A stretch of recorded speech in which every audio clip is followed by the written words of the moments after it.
Is it me, or I swear all the creepy directors are the ones who get like sued for sexual assault? They're like the movie directors, y'all. It's always the ones that they look like they can't get a woman, so they'll rather assault them and take advantage of them because the woman needs them. Woman or man, mind you. Hollywood is a weird place. They do stuff to get roles because they want to be famous. I don't think it's worth it, but these people are millionaires. They did what they had to do. Not everybody had to do all that, but some people did. It's just weird that you have like directors, these men who would rather subject the women for their humor. I don't understand it. But all I know is that a director was accused and now he's ordered to pay $1 billion. What the hell did he do?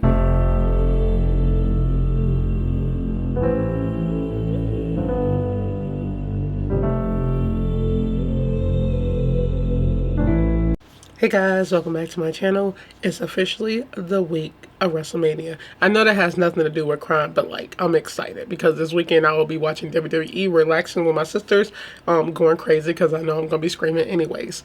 I'm in a good mood. Okay? I have been in a good mood since this morning. I woke up at like 6:30 a.m. because sunrise is at 6:36, which is weird because I feel like it's going back. Anyways, y'all, I don't know. I was doing my research last night, y'all, and I got a lot of cases to talk about this week and next week. I also have a lot of trials to plan, so we will have a trial tomorrow, actually. I did say every Tuesday, so that's what's happening. So we're just going to jump right into this one. We are talking about a director who is accused and charged with sexually assaulting women in the industry. He's a Hollywood director. Now, he's ordered to pay these women over $1 billion. We're going to see what he did. I never heard of him, which I feel like it's a lot of directors you don't know. I don't know. I can't name one director. I'm not joking. I don't. Well, no, yes, I can. John Carpenter. But that's just because I love Halloween and I know he does the Halloween franchise. But it's a lot of hundreds of them you don't know. Never seen their face, maybe. I've never seen John Carpenter's face. Never seen it, but I know his name. But this man, just grimy, y'all. He had a playbook. These nasty black books on how to assault women and all the names, and that's how they give themselves away. Why is it that these creepy looking dudes, because he looked creepy, why is it that the creepy ones always are the ones attacking women? And I know that's not true for all, but I'm saying, a big majority of them, because there's a lot of good looking dudes that be assaulting women too. I'm just saying, in the director scene, it's always they're bald, and nothing wrong with bald guys, okay? I'm just saying they're bald or balding. He looked like a creep. Probably eye women up and down. I don't know. I'm just guessing because I don't know who this man is, y'all. But we're just going to jump right into it because I am curious. And I know I'm going to be angry because that's a lot of money to pay back to victims. What did he do? Now I'm curious. So let's get into it. A New York jury just delivered a bombshell ruling, ordering disgraced Hollywood filmmaker James Toback to pay a staggering 1.6. I told y'all, look at the hair. I knew it.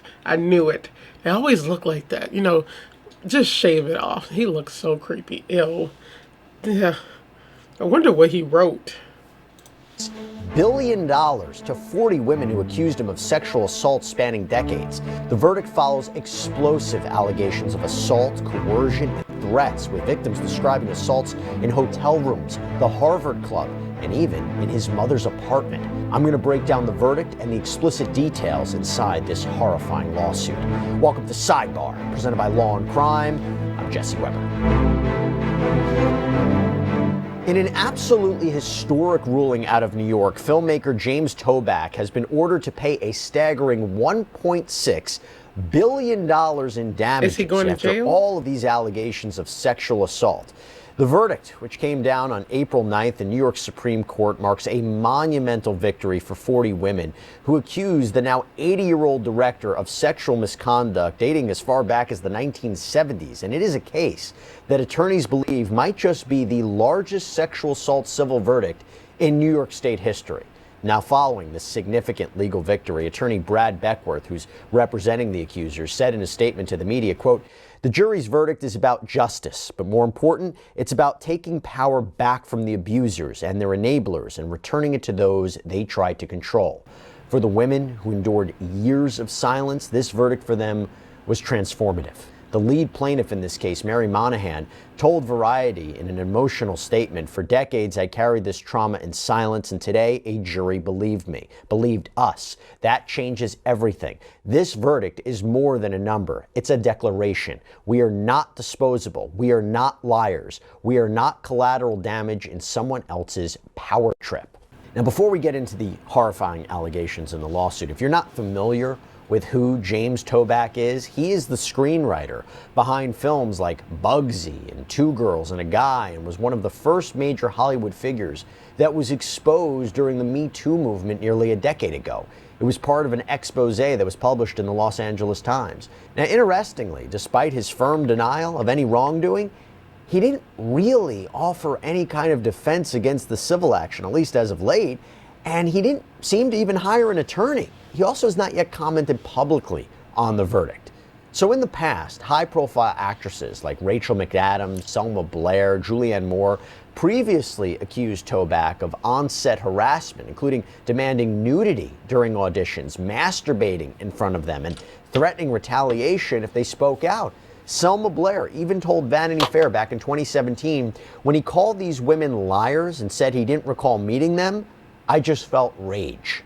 Hey, I want to quickly thank Upside for sponsoring today's Law and Crime YouTube takeover. Now, Upside, the filing alleges that, quote, for at least 4 decades, James Toback used his reputation, power, and influence in the entertainment industry, including as an award-winning movie director, screenwriter, and member of the prestigious Harvard Club of New York City, to lure young women, including plaintiffs, through fraud, coercion, force, and intimidation into compromising situations where he falsely imprisoned, sexually abused, assaulted, and or battered them.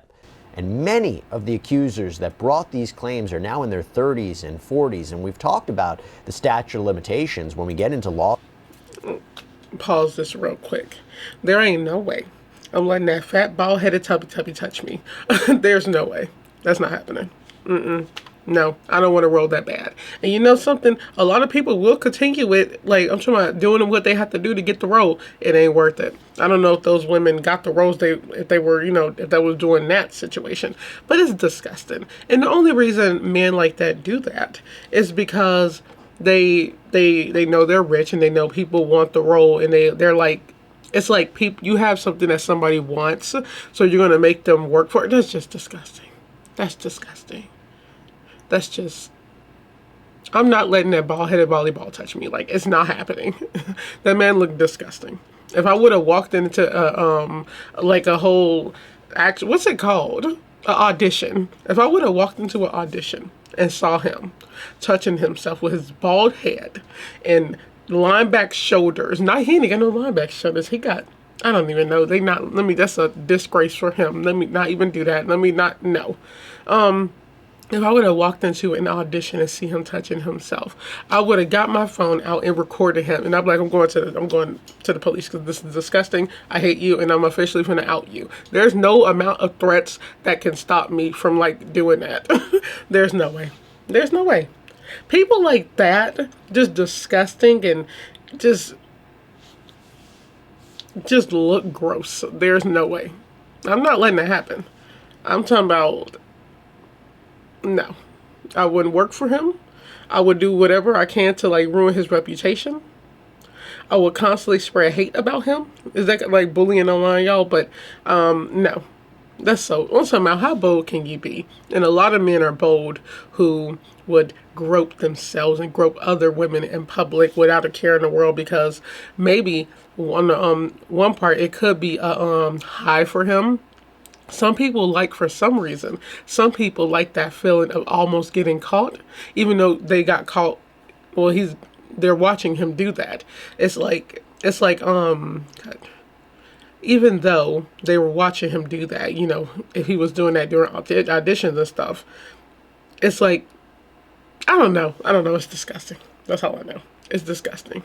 And I don't want to fight him. Like, just use the credit card swipe on the back of his head because I know he got a couple of lines. Okay, let me Lawsuits stop, involving y'all. sexual assault claims.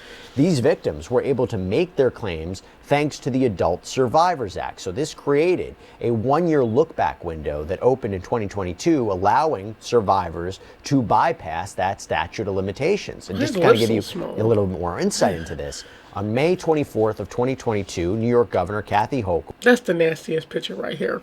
I don't know what it is. It's the sweat. Look at the neck. He got the credit card swipe under his neck. Ooh, I'm talking about.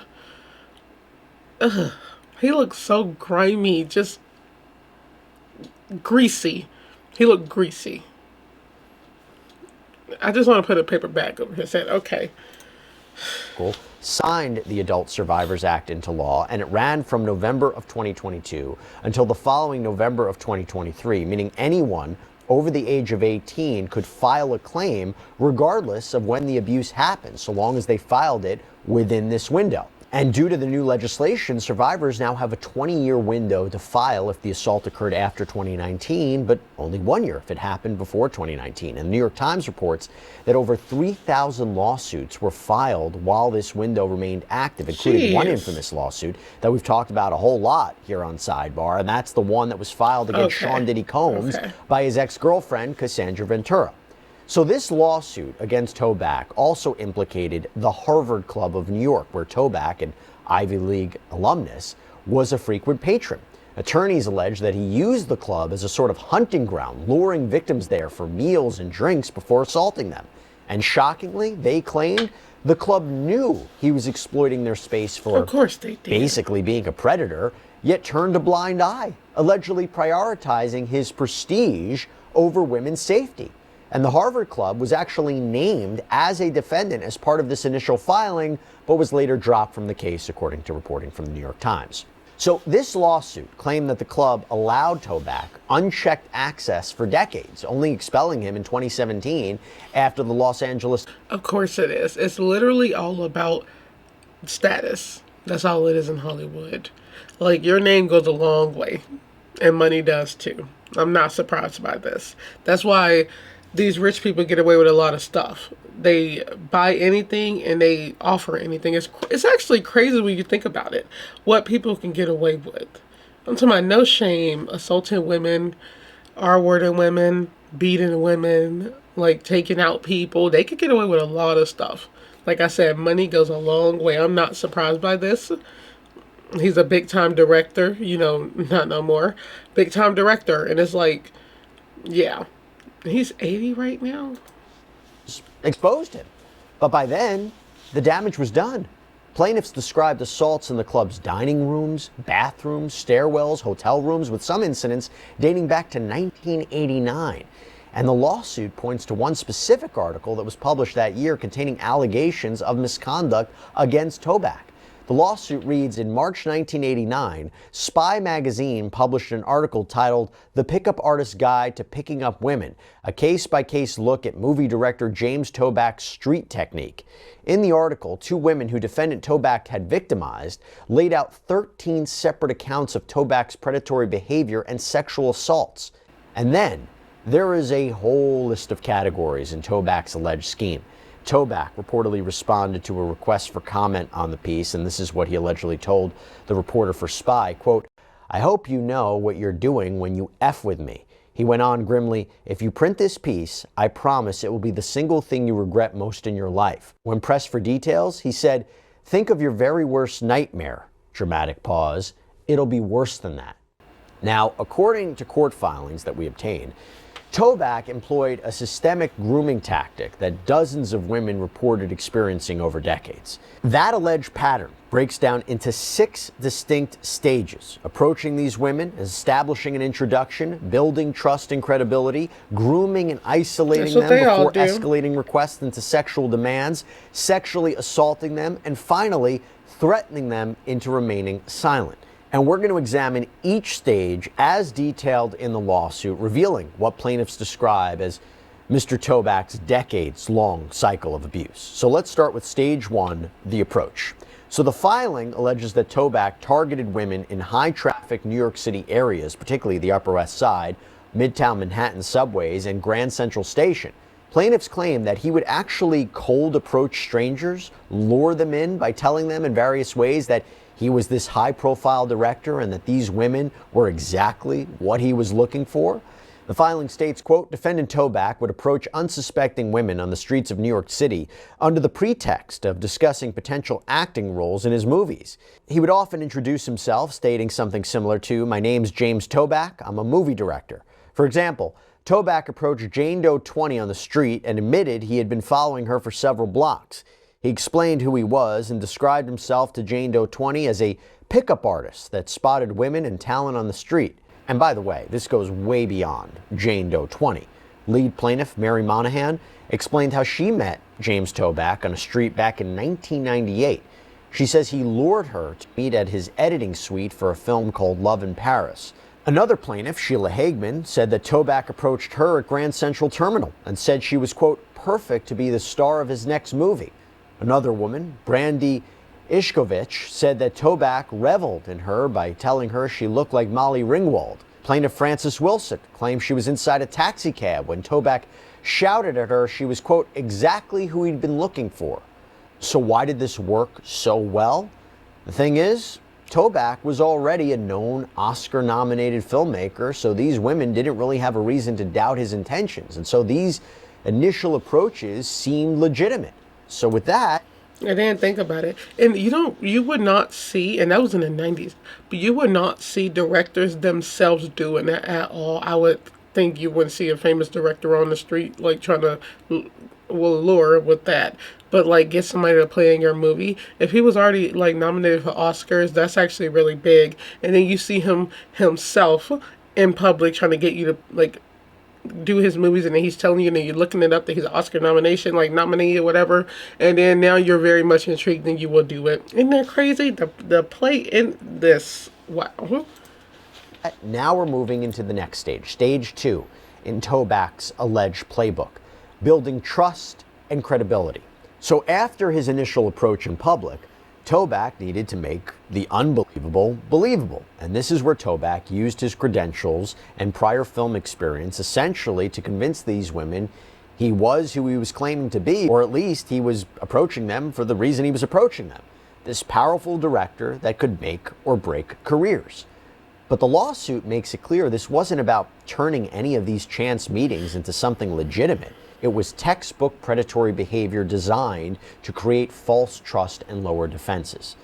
Toback's approach in this phase involved showcasing evidence of his industry stature, and this was done in a variety of ways, including presenting items such as DVDs of his films or his Directors Guild of America membership card. According to the filing, defendant Toback carried with him various credentials, including magazines with his picture or his Directors Guild of America identification card to gain women's trust. For instance, one woman, Nicole Hodges, claimed she was initially skeptical when meeting him initially, but, quote, defendant Toback overcame plaintiff Nicole Hodges' skepticism by pulling out 3 DVDs of his own films that he happened to be carrying. Plaintiff Christine Hudman says she met him at a bagel shop in 1992 when she was just 21 years old. And after he gave her a note claiming to be a director and she refused coffee, she later bumped into him again and agreed to meet at his apartment. According to the filing, when Christine arrived at defendant Toback's apartment building, Toback was at a table in the lobby reading an article about himself. He frequently mentioned the names of A-list movie stars during the conversation and then told Christine he could write a part for her in his next film. When Christine asked Toback why he would write a part for her without having seen her act, he said it was because he could. Plaintiff Brandy Ishkovich, who says she met Toback in the late 1980s when she was 18 or 19, described her experience with Toback, who she says similarly tossed around his past film experience to grab her attention. Quote, defendant Toback approached Brandy while she was walking down the street. He introduced himself and mentioned he was the director of the film The Pickup Artist, starring Molly Ringwald and Robert Downey Jr.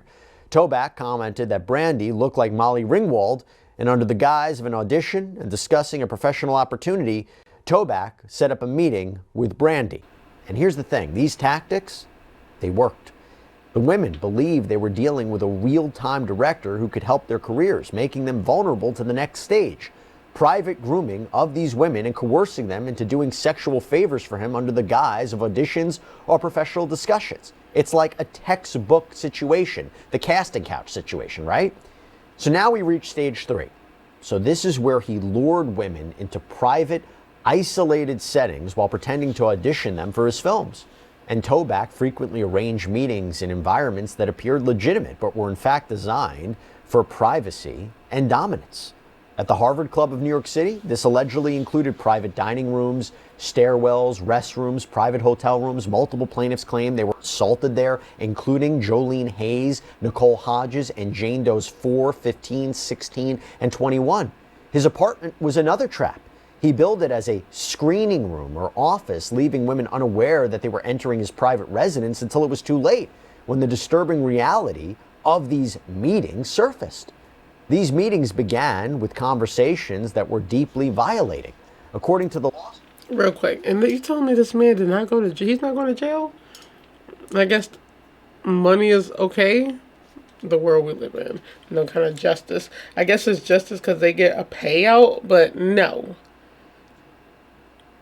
He should at least go to prison for some time. I don't care how old you are. Disgusting, man. I hate this picture. I'm talking about don't go to people's apartments. I don't know how people get parts. I'm not going. Stairwells? People really do that stuff? This stuff sounds like another kind of audition, but okay. Well. At these meetings, the conversation rarely involved business. Instead, defendant Toback would boast about his alleged sexual conquests and ask humiliating personal questions of the women, including plaintiffs. For example, Toback asked Jane Doe 20 questions about her pubic hair, orgasms, and sexual preferences, and he asked Jane Doe 8 whether she masturbated. While eating lunch with Jane Doe 15, Toback described his past sexual experiences in detail and told her that he would want her to be sexually involved with him if he were to cast her in his film. Defendant Toback also claimed that he fathered many children, telling plaintiff Mary Monahan that he fathered as many as 99 children. Similarly, Toback told Jane Doe 4 he had fathered over 75 children. But this is still... And if you believe that crap, you should slap yourself. But also, let's be real right here now, okay? Y'all know me. I'm all for, safety for women, women awareness over here, okay? Man is disgusting. But if he's telling you all this at that point, if you're still trying to get that role, I can't help you. Okay, I can't help you. But we're also at the part where I'm pretty sure that's when the threats are about to come in, and now you're worried about what he might do. Look, screw all that. Don't believe. I wouldn't even believe nothing he said. You ain't birthed no 90, you don't have no 99 kids. Get out my face, you creepy big man. Like, at some point, I'm like, you can walk away. That's realistic, y'all. You can walk away. But maybe they couldn't. Maybe he, barred his big self on the door. I don't know. The man looked disgusting. Only the beginning. Because what came next is where the reality of this case takes a deeply disturbing turn. Because now we enter the second half of stage 3 in Toback's alleged pattern. Coercion into sexual behavior, which then bleeds directly into stage 4, assault. After Toback grabbed women's attention on the street and then built up his reputation with press clippings, DVDs, stories about celebrities, the lawsuit claims that the next move in his script was to isolate them and reframe sexual boundaries as part of the acting process. Sexual behavior, he insisted, was a trust exercise, a way to show artistic vulnerability and a necessary audition to prove comfort with expressing themselves sexually. Plaintiff Osa Wallander, who says she met Toback back in 1995 when she was about 21 or 22 years old, had lunch with him a few times to discuss a potential role. Eventually, he invited her to a hotel room to, quote, watch some of his work and prepare for what he described as a screen test. Toback asked if she was comfortable with nudity for the role. She said she was, but what followed had nothing to do with acting. The filing reads, Osa said she would not have a problem with the nudity the role required, but Toback asked her to prove it by taking her shirt off. Osa did so. Then Toback told Osa to sit down. He kneeled in front of her and began rubbing his genitals against her leg. He instructed Osa to look into his eyes and squeeze his nipples while he humped her leg. And we're not going to get into the rest of this because it is just incredibly graphic, but let's just say he finished this experience with her by forcing private parts of his body onto her, leaving Osa to quickly get dressed and leave. Then we have plaintiff Lee. Yeah, let's hurry up and talk about that. Let me tell you something.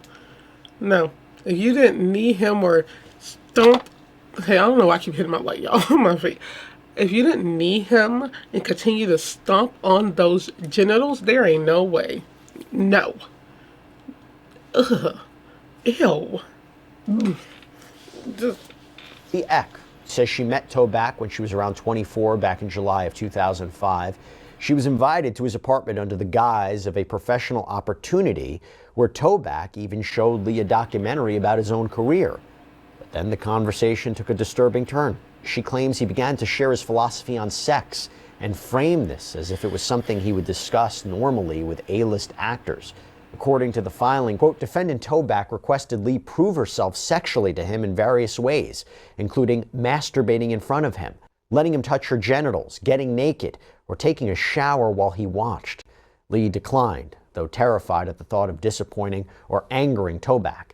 But Toback was relentless in pursuing Lee, belittling and demeaning her and accusing her of being selfish, prudish, and too timid to be successful in the entertainment industry. Another sexual suggestion and began to assault her by, and this is how it's worded in the filing, humping her leg.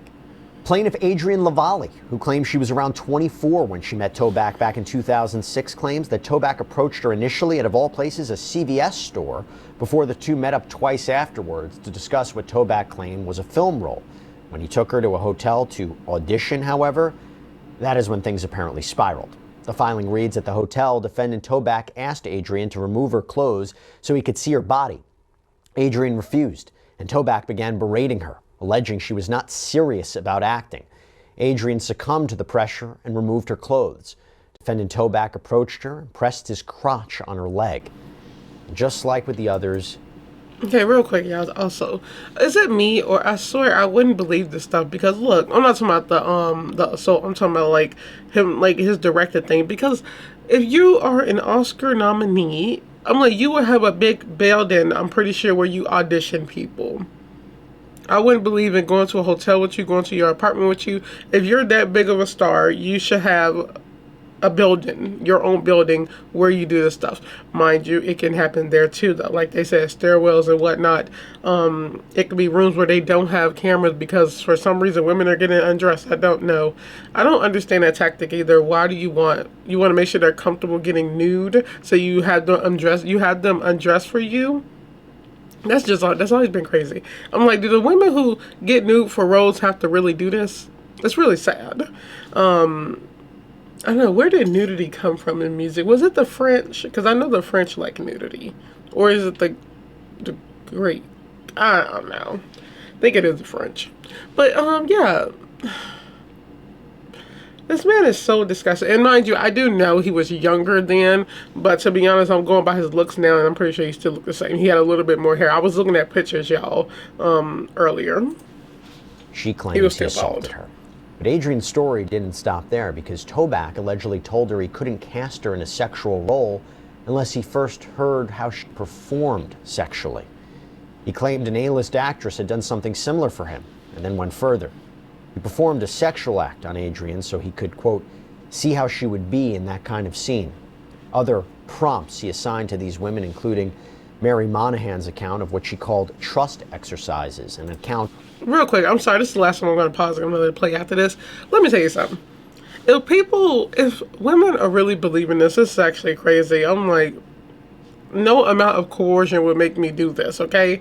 Because you're not really hooking up with people in the movies unless you're doing a porno. You're not really doing that. I would be telling him, okay, is this like an adult film? What is this? Like, why would I be hooking up with you? Because it's not happening, first of all, Tubbs. It's not happening.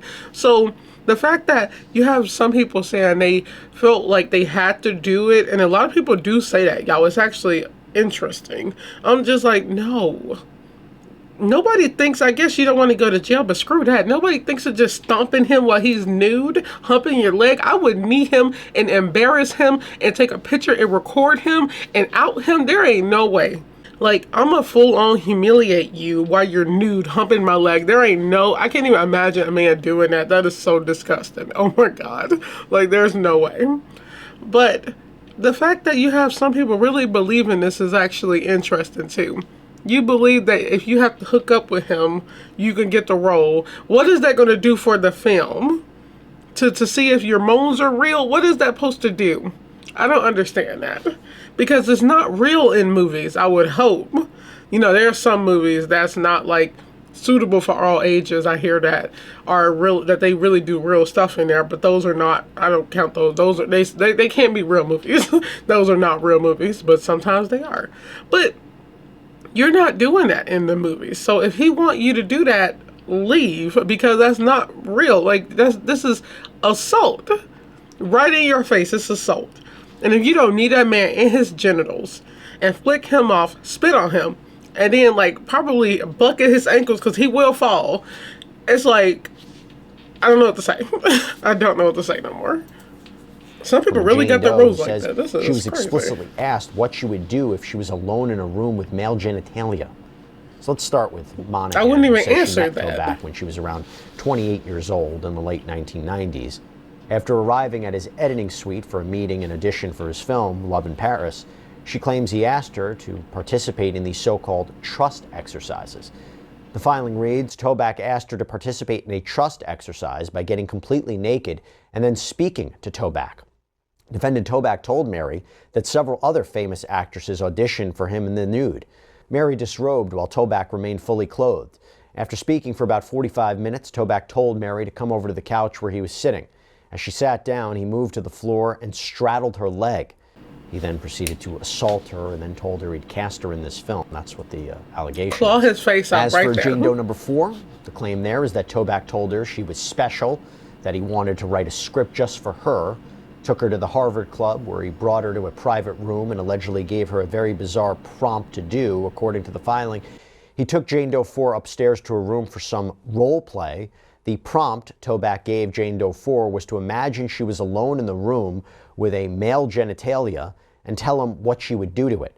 After the role play, Toback interviewed Jane Doe 4 about her sexual history, requesting details about each person with whom Jane Doe 4 had been intimate. He then pressured her into performing sexual acts for him, which she refused, before he then, in a similar fashion, assaulted her. But get this, Jane Doe 4 met up again with Toback, this time, of all places, at his mother's apartment. The filing reads, in or about December 2008, Jane Doe 4 met with defendant Toback at his deceased mother's apartment, the Majestic. After conversations and many stories from Toback describing his famous connections, Toback asked Jane Doe 4 if she trusted him. Jane Doe 4 stated she did not, and Toback became angry. He said he couldn't work with someone who didn't trust him. Toback then forced Jane Doe 4 to repeat the act from their last meeting, telling Jane Doe 4 to stretch her leg out. Following the alleged assault, she says he later sent her sexually explicit text messages, and this pattern repeated in 2013 when she says she saw him again nearly 5 years later. Plaintiff Jane Doe 5 says she met Toback after he approached her on the street, telling her he had a film called Black and White that was in theaters at the time. Later, she claims he took her to an apartment, told her they would have to really know each other, and began speaking about how actors needed to have a special relationship to be convincing on camera, and also gave her a sexual prompt. According to the filing, quote, Toback then asked Jane Doe to do something that felt sexual but also brave at the same time. Toback waited in the bedroom and told her to walk in when she was ready. In response to his prompt, Jane Doe 5 decided to take off her clothes and walk into the room and sing. When she walked in, Toback was lying on the bed. Defendant reached out to Jane Doe 5 and blocked the door. He told her she could not leave and to sit down. So essentially, she was trapped, and what followed, she claims, was an assault. And then we arrive at stage 6, the aftermath. This is where James Toback's pattern of abuse shifted from physical assault to intimidation and threats. And after the alleged assaults, the plaintiffs say he deployed a strategy designed to silence his victims and shield himself from consequences. So first, the suit claims that Toback made explicit threats to ruin careers and told victims in no uncertain terms that speaking out meant a professional death sentence. According to the filing, after he assaulted them, defendant Toback would harass, threaten, extort, and mislead women, including plaintiffs, in order to hinder and prevent their disclosure of his sexual abuse and avoid prosecution for his abuse. Toback would often threaten his victims, including plaintiffs, that if they ever told anyone about the assaults, he would ruin their career. For example, when Toback finished assaulting Jane Doe 5, he told her she could never say anything to anyone ever, or she would never have a career in Hollywood and/or acting. But Toback didn't stop at career threats, according to this lawsuit. The plaintiffs argued that he escalated to terrifying suggestions of violence, claiming connections to organized crime and even confessing to murders, real or imagined, in graphic detail. According to the lawsuit, Toback was, quote, telling them that he had ties to the mob and knew people who hurt people. For example, plaintiff Marion Hedinger was too afraid to tell anyone about Toback assaulting her because Toback had told her he had killed a man in graphic detail and that he had ties to the mob. And just to give you a few other examples, quote, Toback told Jane Doe 18 that he had killed a therapist at Harvard by bashing her head against a radiator. He bragged to Jane Doe 8 that he had killed someone with a fork and that his typist had been murdered. And just to be clear about something, while it's alleged he said he did these things, he's never been arrested or charged in connection with any killing. And by the way, with respect to any of these claims of sexual assault, just to be clear about that. But these statements, the plaintiffs allege, were meant to terrify and force them into silence. But instead, they chose to speak up. And now, after years of litigating this case in New York Supreme Court, a Manhattan jury reached a historic verdict, bringing long-awaited justice to these victims. So how did we get here? Well, as I mentioned earlier, this all began with a civil lawsuit filed in 2022 under New York's Adult Survivors Act. And initially, 45 women were listed as plaintiffs. 5 later withdrew, so it left 40 women who moved forward with their claims. And as this case approached trial, James Toback actually represented himself, even deposing his own alleged victims. But he later claimed in court documents that his health issues prevented him from participating any further. He tried to get the trial delayed due to these issues, but to no avail. And he wrote in a June 2024 filing, "The effort to move this case forward, despite my inability to appear to defend myself, flouts any common understanding of fairness." And so in January, after he failed to appear for an in-person conference scheduled for the 23rd, Judge Adam Silvera entered a default judgment against him, meaning he lost. He automatically loses this lawsuit. So a week-long trial on damages alone was held this past week instead. Very similar to what happened in the Alex Jones case. It's not a question of liability, it becomes a question of what are the damages, what is the punishment? And a week-long trial on damages alone was held this past week. And it was at the conclusion of this trial that the jury decided on $280 million in compensatory damages and a staggering $1.4 billion in punitive damages awarded based on a finding that Toback's conduct was, quote, wanton, reckless, or malicious. So what comes next? Well, with the nearly $1.7 billion judgment, Toback faces one of the largest financial penalties ever imposed in a sexual assault case. According to the New York Times, he has previously described himself as financially destitute, so it remains unclear how much he can actually pay. But the ruling, nonetheless, sends an unmistakable message that decades of perceived impunity can still meet accountability. Brad Beckworth, the attorney representing the plaintiffs in this case, told the media, quote, "Several years ago, when the Me Too movement began, I think many of us thought that we were past the point where men in positions of power would prey on women. We now know that the movement didn't go far enough. We still have a lot of people in this country who abuse their power, and there are many more who turn a blind eye to it."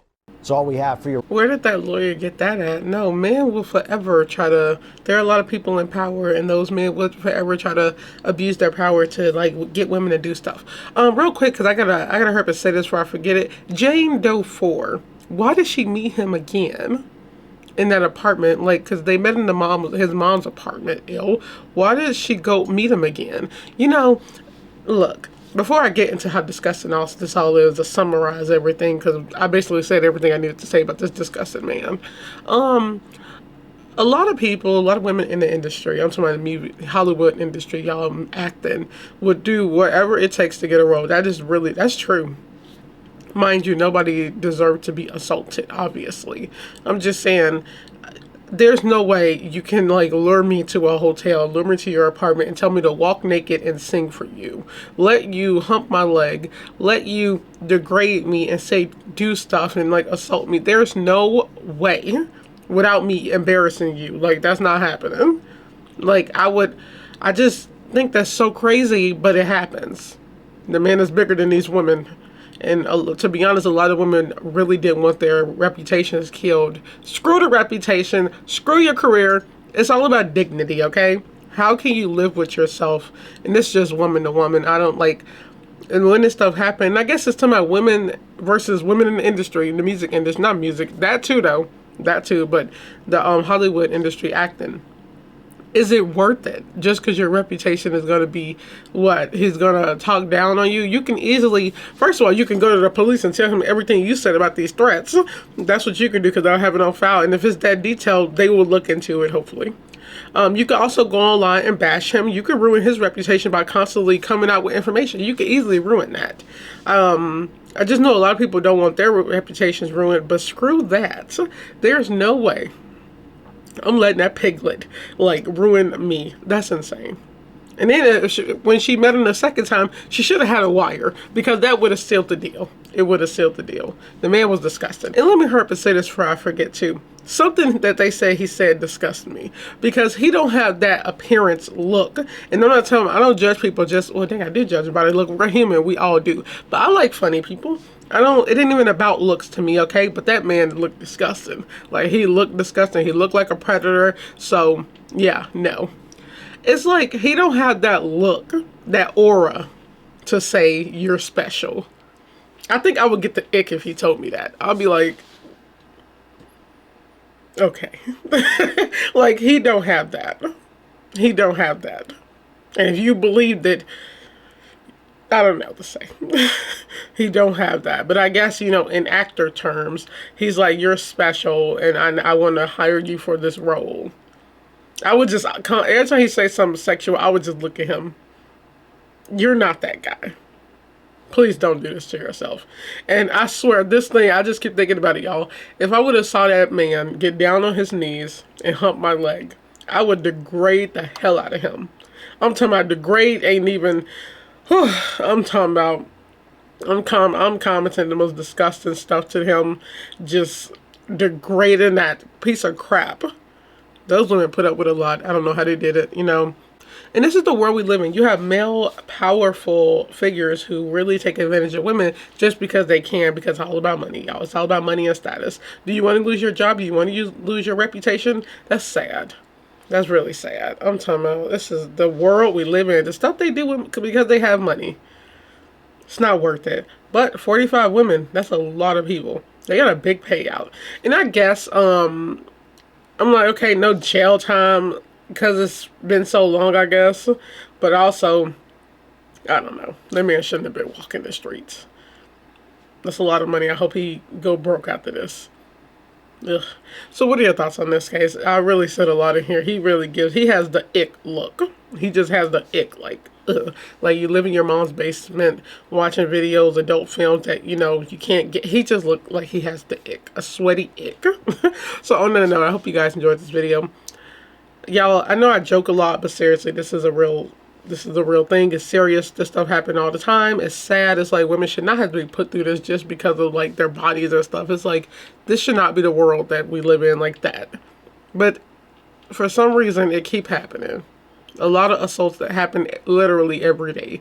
And I've done a lot of cases on them. But y'all, the Hollyweird industry is something else. There are so many directors that do this and just they get away with it. They really do get away with it. And I'm pretty sure more will come out soon. So stay safe, stay aware, stay alert. Don't go to Hollywood. It's a weird industry. These people do a lot to get to where they are, and good and bad, and more bad though. So on that note, I hope you guys enjoyed this video. Definitely like, comment, share, and subscribe. I will see you guys on the next video. Bye.